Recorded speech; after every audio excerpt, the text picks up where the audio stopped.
सभी जानते हैं कि आज का जो हमारा सेशन है, वो है पीनट्स पे। पीनट की फार्मिंग की मतलब मूँगफली की जो खेती है, वो कहाँ-कहाँ होती है, किस सीज़न में है और उनमें क्या-क्या बीमारियाँ लग सकती हैं, बीमारियों को कंट्रोल कैसे कर सकते हैं और हम अपने किसान ग्रो के कौन-से प्रोडक्ट उनमें सजेस्ट कर सकते हैं।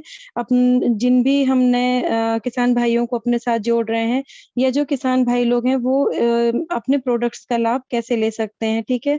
आगे बढ़ने से पहले एक नज़र डाल लेते हैं अपने टोटल प्रोडक्ट्स के जैसा कि जो लोग पहली बार अगर इस सेशन को अटेंड कर रहे हैं तो उनके लिए है कि अपने पास 3 कैटेगरी के प्रोडक्ट रहते हैं, एक्टिवेटर कैटेगरी यानी किसान 100 प्रोटेक्शन कैटेगरी में 2 प्रोडक्ट आते हैं, किसान बायो प्रोटेक्ट, किसान प्लांट गार्ड।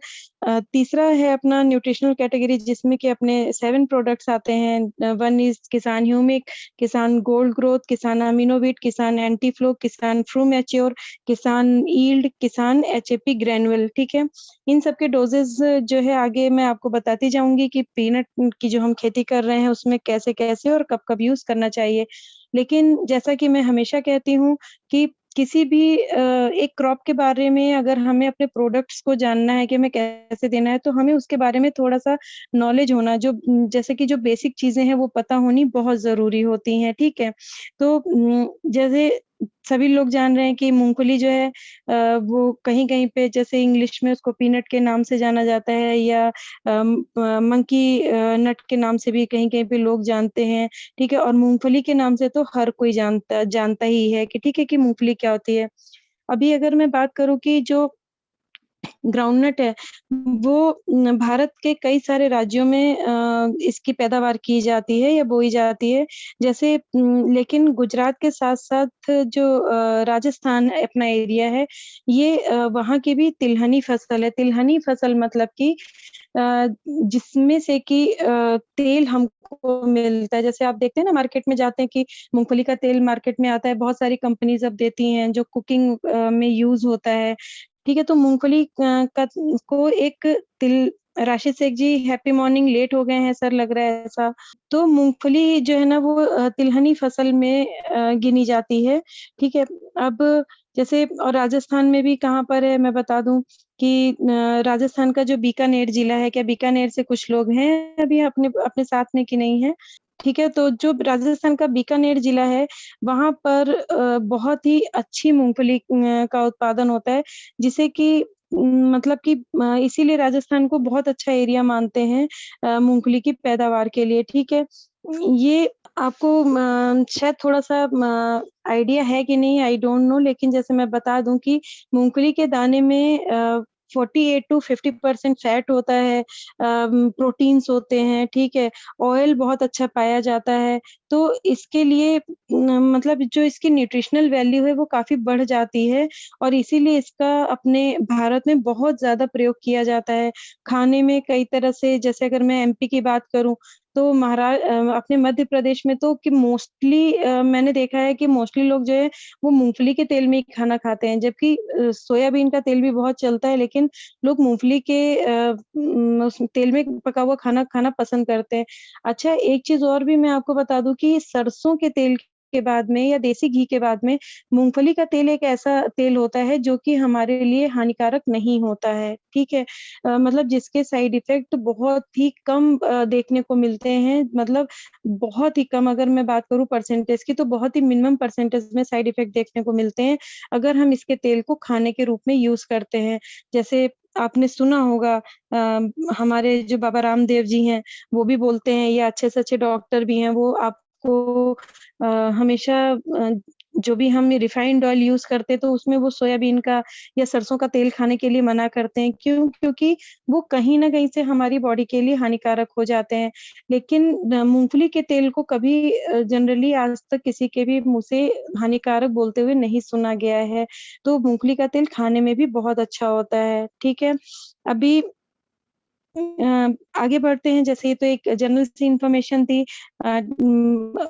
पता नहीं आप लोगों के यहाँ कितने लोगों के यहाँ मूँगफली होती है कि नहीं मुझे नहीं पता, लेकिन जैसे राजस्थान के अगर लोग हैं साथ में तो उनको पता होगा कि उनके यहाँ भी मूँगफली का सीज़न आने वाला है। अब यहाँ पर अब इस स्लाइड पे आप देख सकते हैं कि पीनट के अपने ग्रोथ स्टेजेस क्या-क्या होते हैं। तो पीनट के ग्रोथ स्टेजेस जैसे इमर्जेंस है कि जहाँ से पौधा उगना शुरू होता है, फिर वेजिटेटिव ग्रोथ होती है जो कि 30 डेज़ की है। फिर उसके बाद में जो फर्स्ट ब्लूम मतलब कि जहाँ से जड़ों की पैदावार शुरू हो जड़ों की बढ़ोतरी शुरू हो जाती है या हल्के-हल्के फ्लावर्स आने स्टार्ट हो जाते हैं, तो वो 45 डेज़ की स्टेज होती है। इसी तरीके से फिर जो है 60 डेज़ की और स्टेज आती है। उसके बाद मतलब फुल साइज़ जो है वो 75 डेज़ में पूरी तरह से पौधा ग्रो होकर के नीचे जो है ना पॉट्स बनने स्टार्ट हो जाते हैं। पॉट्स किसको बोलते हैं? मूँगफली के जो छिलके होते हैं, मतलब मूँगफली का जो शेल यानी जो कवर बनना शुरू होता है, जिसके अंदर दाना पड़ता है, उसको पॉट बोलते हैं। तो ऐसे-ऐसे करके टोटल 90 डेज़ की इस स्टेज हो करके फिर ये मैच्योरिटी की तरफ बढ़ जाती है और मैच्योरिटी के बाद में जब मूँगफली पूरी मैच्योर हो जाती है, तो उसके बाद इसकी हार्वेस्टिंग कर दी जाती है। इसका स्क्रीनशॉट ले लीजिए। अच्छा एक चीज़ और बताऊँगी कि मूँगफली की खेती करने से आपको पता है कि जो अपनी सॉइल है ना, सॉइल की फर्टिलिटी बहुत बढ़ जाती है। मतलब अगर हम कंटिन्यू मूँगफली की खेती करते हैं ना, तो सॉइल की फर्टिलिटी ऑटोमैटिकली बढ़नी शुरू हो जाती है, ठीक है? तो कहीं न कहीं से ये मिट्टी के लिए बहुत ही फ़ायदेमंद फसल है। अब देखते हैं कि यहाँ पर फ़ील्ड प्रिपरेशन है और जो सीड रेट है उसकी स्पेसिंग कैसी है कैसे-कैसे करना चाहिए? तो मैं बताऊँगी जैसे किसान भाई लोग जो है ना मूँगफली की टोटल जो सीड होती है, सीड रेट उनको क्या लेना चाहिए 70 टू 80 केजी पर हेक्टेयर के हिसाब से इसका बीज लेना चाहिए और अगर जैसे मूँगफली की बुआई कुछ देर से अगर कर रहे हैं, तो यहाँ पर बीज को आप 10 टू 15 परसेंटेज तक बढ़ाकर भी ले सकते हैं। यानी 70 टू 80% से आप 90 टू कुछ परसेंटेज तक आप 90 टू 100 किलोग्राम तक आप पर हेक्टेयर के हिसाब से बीज ले सकते हैं, ठीक है? बीज के बहुत सारी वैराइटीज़ आती है आप मार्केट से जो आपके यहाँ सबसे ज़्यादा पॉपुलर वैराइटी है, आप उसको ले सकते हैं और मतलब और उसका आपको बस ये पता होना चाहिए कि इसका जो जर्मिनेशन रेशियो है, वो कितना है और मतलब किस उसमें जर्मिनेशन जो है 90% 95% तक इन बीजों का हो रहा है कि नहीं हो रहा है, उसके आधार पर ही आपको बीजों का चयन करना चाहिए, ठीक है? अब बीजों को जो है बुआई का समय क्या होता है?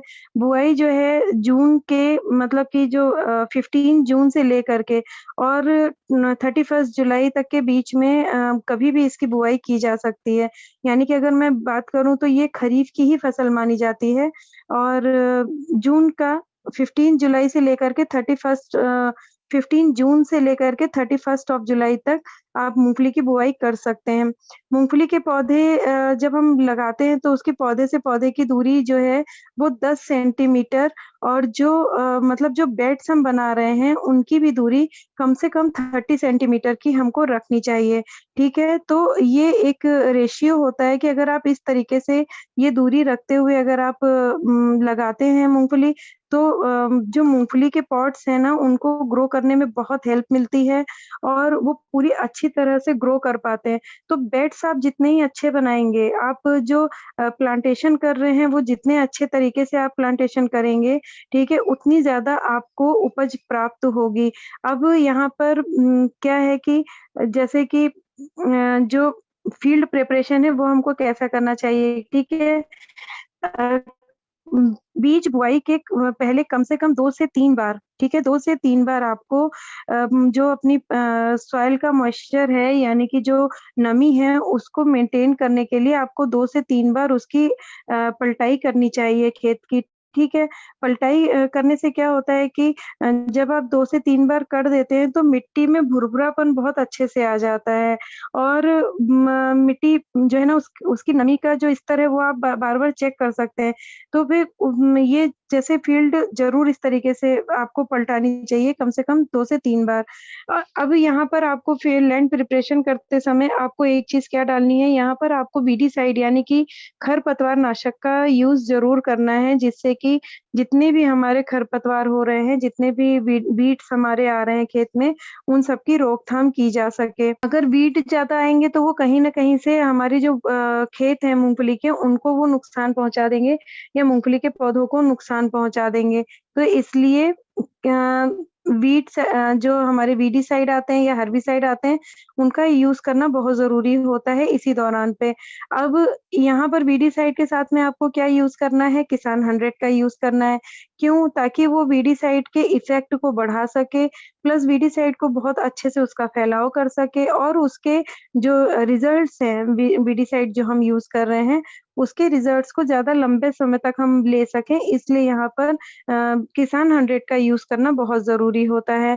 अब किसान 100 आपको कितनी मात्रा में लेना है? आपको 1 टैंक में अगर आप वीडीसाइड 15 लीटर के पानी में अगर आप वीडीसाइड मिला रहे हैं या हर्बिसाइड मिला रहे हैं, तो उसमें आपको कम से कम 5 एमएल आपको किसान 100 का यूज़ करना है 1 टैंक में, ठीक है? अगर मैं 1 एकड़ की बात करूँ, 1 एकड़ में अगर आप ये रेशियो लेना चाहते हैं, तो 50 एमएल आपको यहाँ पर जब अगर आप 1 टैंक में ले रहे हैं, तो 25 एमएल आपको लेना है और जब आप अगर जैसे इस हिसाब से अगर आप 1 एकड़ के लिए इसकी मात्रा लेते हैं, तो इसको आप 25 एमएल को आप मल्टीप्लाई कर सकते हैं, जितने भी पंप आप बना रहे हैं उससे। उसमें आप 1 एकड़ के लिए इसकी डोज़ेज़ ले सकते हैं। 5 एमएल नहीं लेते, 5 एमएल हम साधारण जब पेस्टिसाइड लेते हैं, तो उसमें हम यूज़ करते हैं। यहाँ पर लेकिन हर्बिसाइड और वीडीसाइड के साथ में आपको 25 एमएल कम से कम किसान 100 का यूज़ करना है। आगे बढ़ते हैं, अब यहाँ पर देखते हैं कि सीड का ट्रीटमेंट कैसे करना है।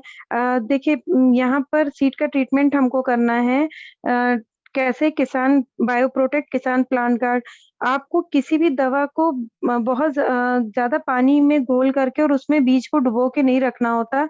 यहाँ पर आपको क्या करना होता है कि जैसे आप किसान बायोप्रोटेक्ट और किसान प्लांट गार्ड का बीज के हिसाब से आप मिक्सचर तैयार करिए। सपोज़ दैट कि अगर 1 किलो का बीज है तो उसमें आपका कम से कम 10 ग्राम किसान बायोप्रोटेक्ट जाएगा और 0.1 एमएल आपका किसान प्लांट गार्ड जाएगा। रेशियो ज़रूर ध्यान रखिएगा 1 केजी ऑफ सीड अगर आप ले रहे हैं, तो किसान बायोप्रोटेक्ट 10 एमएल लेना है, किसान प्लांट गार्ड 0.10 एमएल आपको लेना है। इन दोनों को पानी में मिला कर के और जो हमारे सीड्स हैं मूँगफली के, इन पे आपको स्प्रे कर देना है, ठीक है?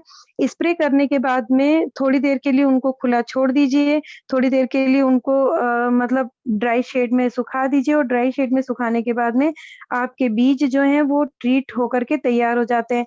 सीड का ट्रीटमेंट क्यों ज़रूरी होता है? किसी भी तरह की फंगल और बैक्टीरियल बीमारियों से बीजों को बचाने के लिए। अगर फंगल और बैक्टीरियल बीमारी से बीज बचेंगे तो उनका जर्मिनेशन यानी जो फुटाव है, जो उनका अंकुरण है वो बहुत जल्दी से हो जाएगा और ज़्यादा से ज़्यादा आपके बीज वो अंकुरित हो जाएँगे।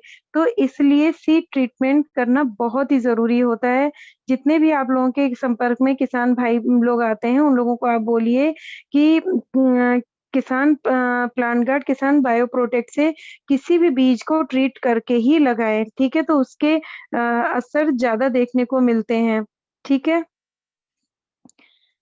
अब जैसे मैंने यहाँ बुआई का टाइम आपको बता ही दिया था कि आपको बुआई आप लोग कब-कब कर सकते हैं, ठीक है? अब सोइंग का प्रोसीजर क्या होता है, ये आप एक बार समझ सकते हैं कि किस तरीके से बुआई करनी चाहिए। हम बात कर रहे थे कि जो हमारा सोइंग प्रोसीजर होता है यानी कि जो बीजों को हमें बोना है वो कैसे जैसे मैंने आपको बताया कि अभी जैसे आपने सीड का ट्रीटमेंट कर दिया, ठीक है? उसके बाद आपने उसको 2-3 घंटे के लिए सुखाने के लिए रख दिया। अब क्या करना है आपको कि इसकी जो बुआई है उसका टाइम आपको बहुत ध्यान देना है। इसकी बुआई हमेशा अ, सुबह 10 बजे के पहले या शाम को 4 बजे के बाद ही करनी चाहिए। कि और ये भी ध्यान रखना चाहिए कि जैसे अगर किसी खेत में पहले कभी मूँगफली अगर नहीं न लगाई गई है, तो उसमें मूँगफली की बुआई से पहले मतलब कि बीज का उपचार करना तो बहुत ही ज़रूरी होता है, ठीक है? तो क्योंकि आप सभी लोग अब ट्रेनिंग सेशन अटेंड कर रहे हैं, आप सभी लोगों को पता हो गया कि सीड ट्रीटमेंट करना चाहिए और करने के बाद ही उसको आपको लगाना चाहिए, तो ठीक है? और जिस खेत में पहले से मूँगफली की खेती की जा रही हो, तो उसमें मतलब कि बीज उपचार करके उसमें तो लगाते ही लगाते हैं, लेकिन अगर हम किसी खेत पे ऐसे नए खेत पे अगर हम मूँगफली लगा रहे हैं जहाँ पहले कभी भी बुआई नहीं की गई, तो वहाँ पर तो आपको 100% बीज उपचार करके ही लगाना है, तभी आपको अच्छा रिज़ल्ट मिलेगा। बस जो बुआई का टाइम है उसको आपको ध्यान रखना है। मॉर्निंग में 10 ओ क्लॉक से पहले या इवनिंग में 4 ओ क्लॉक के बाद में आपको इसकी सोइंग करनी है। अब एक चीज़ और भी यहाँ पर ध्यान रखनी है कि जब आप बीजों को बो रहे हैं, तो बीजों को कितनी गहराई में बोना चाहिए, ठीक है? तो बीजों को बहुत ज़्यादा गहराई में कभी भी नहीं बोना चाहिए। जो मूँगफली के बीज हैं, उनको बहुत ज़्यादा गहराई में नहीं करके कम बस केवल आपको 5 से 6 सेंटीमीटर, ठीक है? 5 से 6 सेंटीमीटर कितना होता है, बस उतनी ही गहराई में आपको बीजों को बोना चाहिए। बहुत ज़्यादा गहराई में आप बीज बोएँगे ना, तो उसके पौधे ही ऊपर आने में बहुत टाइम लग जाएगा।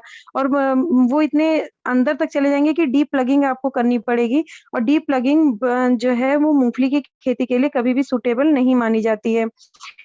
तो ये आपको ध्यान रखना है कि एक तो सुबह 10 से पहले या 4 के बाद में बोना है और जो उनकी गहराई रखनी है बीजों को बोने की वो सिर्फ़ 5 से 6 सेंटीमीटर की गहराई में ही बीजों को बोना है, ठीक है? वीरेश जी सीड ट्रीटमेंट को मैं रिपीट एक बार और कर दे रही हूँ। सीड ट्रीटमेंट आपको किसान बायोप्रोटेक्ट और किसान प्लांट गार्ड से करना है। 1 किलो का अगर आप बीज लेते हैं, तो 1 किलो के बीज में आपको 10 एमएल किसान द सॉरी 10 ग्राम आपको किसान बायोप्रोटेक्ट लेना है और 0.1 एमएल आपको किसान प्लांट गार्ड लेना है।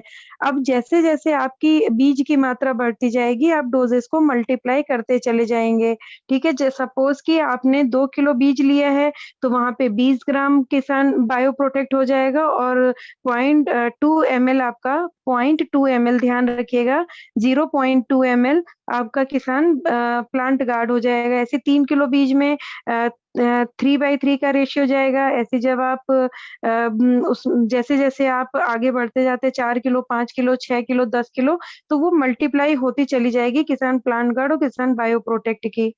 आपने नोट डाउन कर लिया सर? अगर नहीं आप नोट डाउन कर पाए हैं तो इसकी रिकॉर्डिंग आपको थोड़े दिनों बाद मिलेगी यूट्यूब पे, आप वहाँ से भी इसको सुन सकते हैं, ठीक है?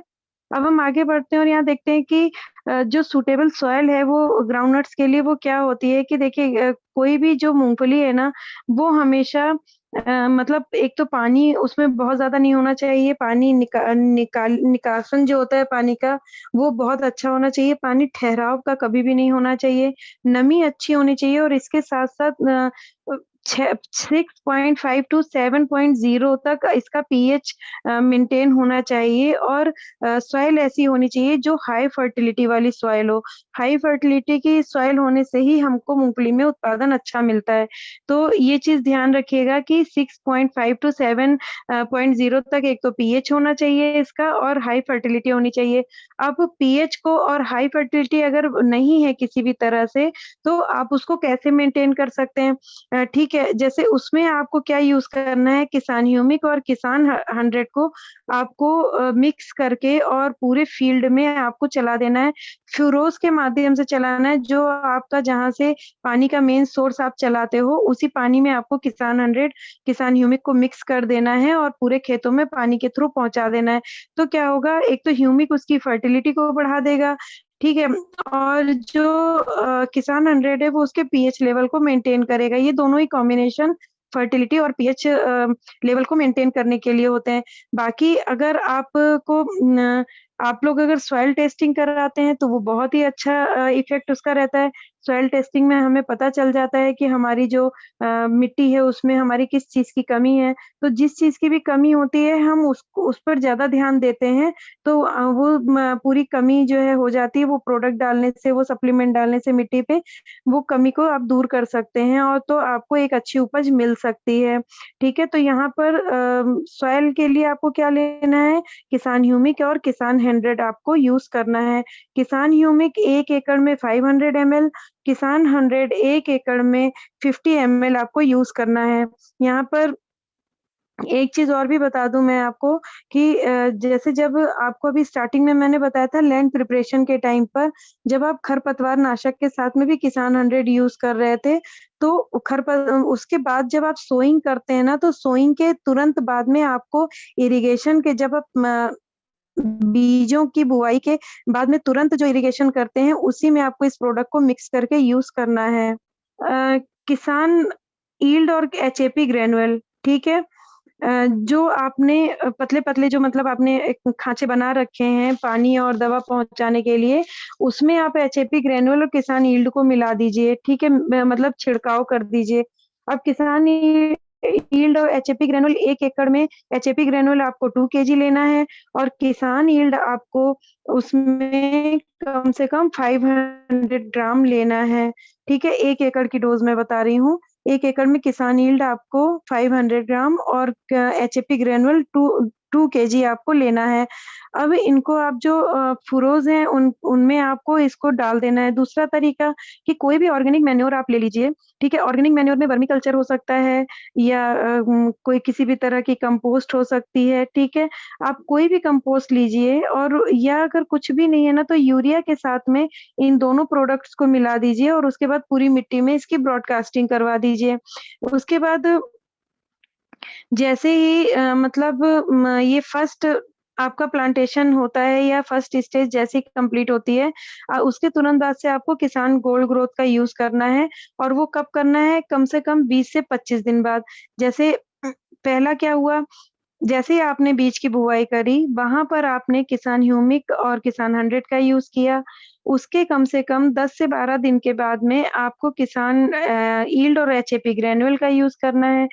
किसान यील्ड और एचएपी ग्रैन्युअल यूज़ करने के कम से कम 20 से 25 दिन के बाद में आपको किसान गोल्ड ग्रोथ का यूज़ करना है, ठीक है? जब आपकी फसल कम से कम 60 डेज़ की हो जाएगी, तब वहाँ पर आपको अगेन किसान गोल्ड ग्रोथ का यूज़ करना है, लेकिन किस कॉम्बिनेशन के साथ में? किसान ह्यूमिक के साथ में। तो इससे क्या होगा कि जो पॉट्स बनने स्टार्ट हो रहे हैं, वो बहुत अच्छे से बनेंगे और जो हमारी मूँगफली को पॉट्स को जो ग्रोथ हार्मोन की ज़रूरत होती है क्योंकि आपको पता है कि अपना जो गोल्ड ग्रोथ है वो एक तरीके से ग्रोथ हार्मोन है, वो उसको मिल जाएगा तो पौधा बहुत अच्छे से तैयार होगा। प्लस जो है उसके जो पॉट बन रहे हैं मतलब मूँगफली के जो खोल बनने हम जैसे कह सकते हैं ना कवर बनने जो स्टार्ट हो रहे हैं, वो बहुत अच्छे से बन पाएँगे। और जितने अच्छे से वो कवर बनेंगे ना, आप ये मान के चलो कि दाना भी उतने ही अच्छे से पड़ता है, ठीक है? इसके बाद जैसे ही 75 डेज़ की स्टेज पड़ती है, वहाँ पर आपको किसान अमीनोविट और किसान ट्रू मैच्योर इन दोनों का मिक्सचर आपको करके डालना है। यहाँ पर आप किसान गोल्ड ग्रोथ, किसान ह्यूमिक को एक बार और यूज़ कर सकते हैं, क्योंकि इसको यूज़ करने से कोई भी आपका लॉस नहीं है, बल्कि आपको फ़ायदा ही मिलेगा, ठीक है? तो ये आप इसका पूरा स्क्रीनशॉट ले लीजिए, आप लोगों को ज़्यादा समझ में आएगा। आप इसका स्क्रीनशॉट लेकर के आप बाद में इसको पढ़ भी सकते हैं, ठीक है? अब इरिगेशन कब-कब करना है? मूँगफली में अगर नमी को आपको एक तो देखते रहना है, चेक करते रहना है और हर 10 से 15 दिन के इंटरवल पे आपको इरिगेशन करना रहेगा। लेकिन ये कब? जब वेदर कंडीशंस अच्छी हैं। जैसे अगर बारिश हो रही है कंटिन्यू और अच्छी बारिश हो रही है, तब तो इतनी ज़्यादा इरिगेशन की ज़रूरत नहीं पड़ती। लेकिन अगर बारिश बहुत कम है, तो कम से कम 10 से 15 दिन के अंदर-अंदर आपको इसमें सिंचाई करते रहना चाहिए और सिंचाई के टाइम पर आपको किसान 100 का यूज़ करना है, कम से कम महीने में 1 बार, ठीक है? महीने में 1 बार आप किसान 100 का यूज़ इसमें कर सकते हैं। इसकी एक अभी डिसीज़ेज़ पे आने से पहले मैं एक चीज़ और बताऊँगी कि इसकी निराई-गुड़ाई कब-कब करनी चाहिए। निराई-गुड़ाई आप सभी समझते होंगे कि जब हम खेतों में साफ-सफाई करते हैं या मिट्टी को चढ़ाते हैं या जो मिट्टी फ्लैट हो रही होती है, उसको हम कैसे करते हैं। तो मूँगफली की बुआई के लगभग 15 से 20 दिन बाद पहली हमको निराई-गुड़ाई कर देनी चाहिए। 30 से 35 दिन के बाद दूसरी निराई-गुड़ाई करनी चाहिए और जब अगर पैकिंग की अवस्था चल रही है तो उस टाइम पे निराई-गुड़ाई नहीं करनी चाहिए, ठीक है? मतलब कि आपको ध्यान रखना है कि बुआई के लगभग 15 से 20 दिन बाद पहला और 30 से 35 दिन के बाद 2 बार में आपको निराई-गुड़ाई करनी है, लेकिन पॉट्स बनने जैसे स्टार्ट होते हैं, वहाँ पर आपको निराई-गुड़ाई करनी बंद कर देनी चाहिए वरना पॉट्स को नुकसान होने का खतरा रहता है। अब एक चीज़ और भी है कि डिज़ीज़ में जैसे कि प्लांट प्रोटेक्शन मैंने यहाँ पर क्या क्यों लिखा है कि हम कभी भी मैं प्लांट प्रोटेक्शन के बारे में नहीं लिखती, लेकिन मैंने यहाँ पर इसलिए प्लांट प्रोटेक्शन को लिखा है कि अ, मिट जहाँ प कहीं पर भी मूँगफली की खेती होती है ना, वहाँ पर दीमक आने की समस्या बहुत रहती है और जो व्हाइट ग्रब यानी एक सफ़ेद रंग का एक कीड़ा होता है, वो दोनों चीज़ें आने के चांसेस बहुत होते हैं। तो कभी भी जब सॉइल आप न मूँगफली की खेती से पहले तैयार कर रहे हैं, तो वहाँ पर दीमक का ट्रीटमेंट भी कर देना साथ ही साथ बहुत अच्छा होता है, यानी कि दीमक और व्हाइट ग्रब का। लेकिन अपने पास किसान ग्रो में किसी भी तरह का कोई भी इंसेक्टिसाइड या पेस्टिसाइड नहीं है अभी अपने पास कोई प्रोडक्ट, तो आप किसान भाइयों को आप बोल सकते हैं कि वो अपने लोकल मार्केट से दीमक के लिए और व्हाइट ग्रब को मारने वाली दवाइयाँ ला करके और किसान 100 के साथ में मिक्स करके उनको भी अपने खेतों में डाल सकते हैं, जिससे कि दीमक ना लगे क्योंकि मूँगफली में दीमक लगने का भी खतरा होता है, ठीक है? तो एंटी टर्माइट्स जो हैं वो ज़रूर यूज़ करने चाहिए। अब हम यहाँ पे डिजीज़ेज़ की बात कर लेते हैं। जैसे आप अगर मैं सिंगल एक बताऊँगी डिजीज़ेज़ के नाम तो बहुत सारे होते हैं, लेकिन फिर भी मैं ये बताऊँगी कि जैसे कुछ-कुछ आप देख रहे हैं अगर यहाँ पर यहाँ पर आप देख रहे हैं कि पीनट्स में डिसीज़ेज़ क्या-क्या हैं। इनमें से आप देखिए एक तो होती है जैसे कॉलर रॉट है या बड नेक्रोसिस है या टिक्का टिक्का रोग एक होता है। ये प्रमुख रोग होते हैं। अब इनकी पहचान क्या होती है? जैसे आप ये पत्तियाँ देख रहे हैं, ठीक है?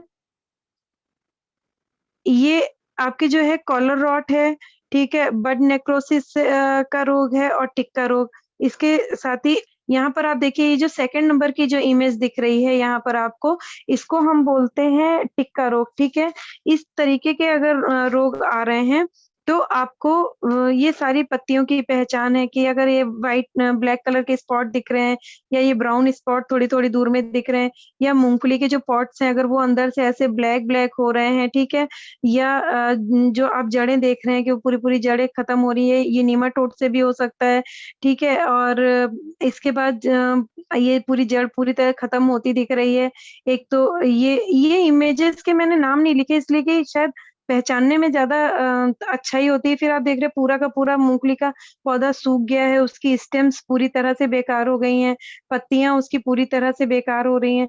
तो इस टाइप का कोई भी रोग अगर आपको नज़र आता है, इस टाइप की कोई भी आपको चीज़ें नज़र आती हैं, तो आपको उसमें ये इन रोगों को देखना है और इसका इलाज तुरंत से शुरू कर देना है, ठीक है? और इलाज में आपको जैसे कि मैंने बताया कि आपको क्या करना रहता है कि किसान बायो प्रोटेक्ट और किसान प्लांट गार्ड।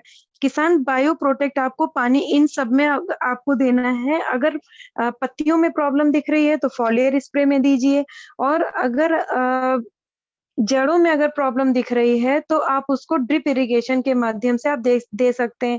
अगर कहीं पर भी किसान भाई लोग ड्रिप इरिगेशन का यूज़ नहीं करते, सिर्फ़ फॉलियर स्प्रे का ही यूज़ करते हैं, तो कोई बात नहीं, वो फॉलियर स्प्रे से भी इस द दोनों मतलब जो प्रोडक्ट हैं अपने, इन दोनों को यूज़ कर सकते हैं। इसके डोज़ेज़ आपको क्या रखने हैं?